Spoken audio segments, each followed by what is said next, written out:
Hello, I'm Eugene Taylor Sutton. I'm Bishop of the Episcopal Diocese of Maryland, and I am here today with Allene Taylor, who is the lay assistant chaplain of the Baltimore International Seafarers Center.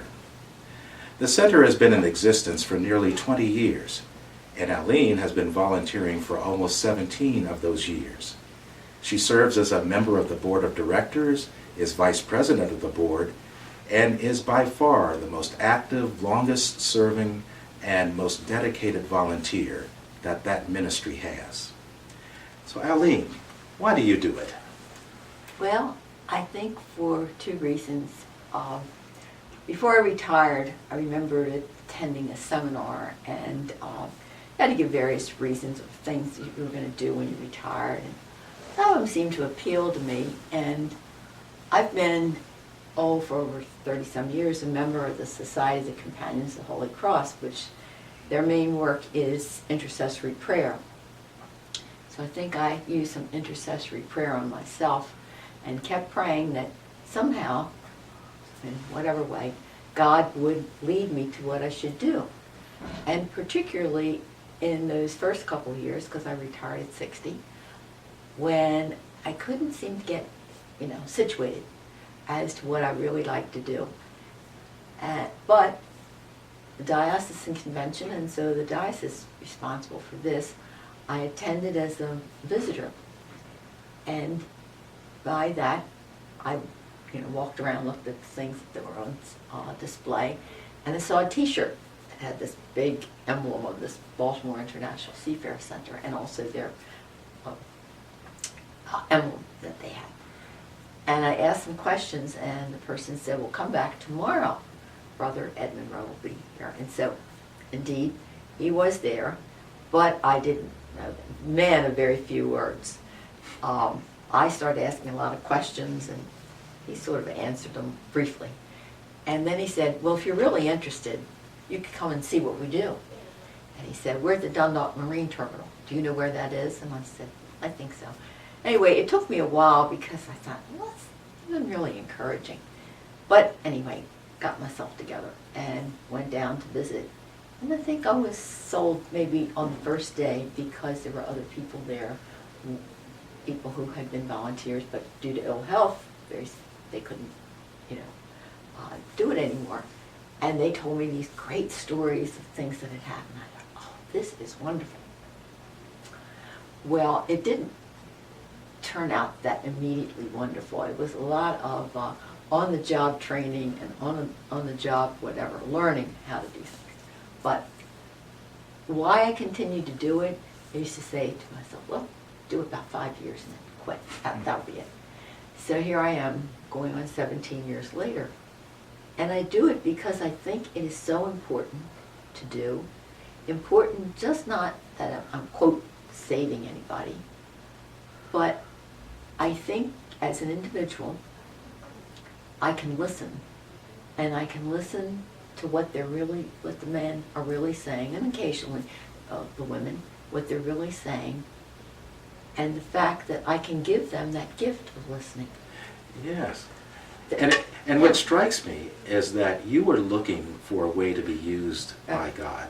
And so you had a period of listening to God. And in the listening, God led you to the Baltimore International Seafarers Center. Right. And that's because of your listening.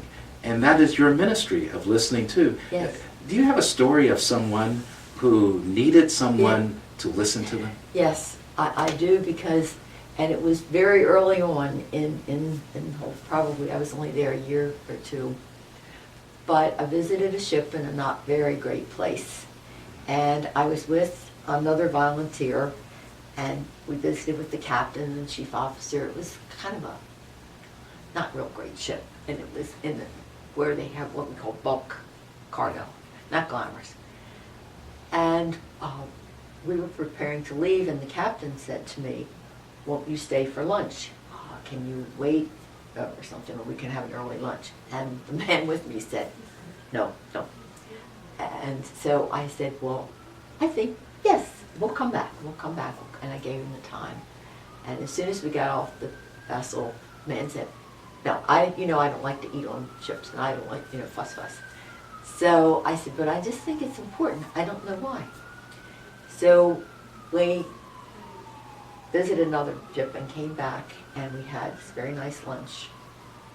And Bishop, it was a reason. This man had such concerns and worry. He was the captain from the Philippines. He had 2 children. His son was in college, and his daughter was 19. And he was absolutely worried sick about the daughter. Yes. Because he said, I'm so concerned that she will go the wrong way, or, bad stuff. And I listened and listened, and all his worries kept coming out. And finally, I was glad that my friend moved out of vision, out of sight, I guess, a little bit. And I said to him, you obviously were very happily married. He said, yes. And I said, your wife, from what you said, sounded like a very good woman, and I'm sure she gave good instructions and a good role model to your daughter. And I believe that all you need to do is to continue your prayers for your daughter, and that things will come all right. But that wasn't it. The man then was so grateful, because he said, on a ship, the captain has no one to listen to. He said, we are to listen to everybody else. We are not to share our concerns. He said, I can't tell the chief officer these family concerns, and there's no men on the ship that want to hear this. So I felt that I really, that day, and it just has stayed with me, I guess 15 years maybe, Yes. 14 or 15 years. And one other time that I knew as a woman, I went on a ship and knew nothing that was happening, and there was this poor man from the Philippines getting ready to leave the ship because he was being processed to, sign off. And he just shook. His hand shook. And I think I spent the whole visit holding on to his 2 hands. And partly was that day he had received a message that his wife was leaving him. Oh. So I never knew the end of that story, as I didn't. But I did know that for an hour I was the listener, and I think that was an important gift.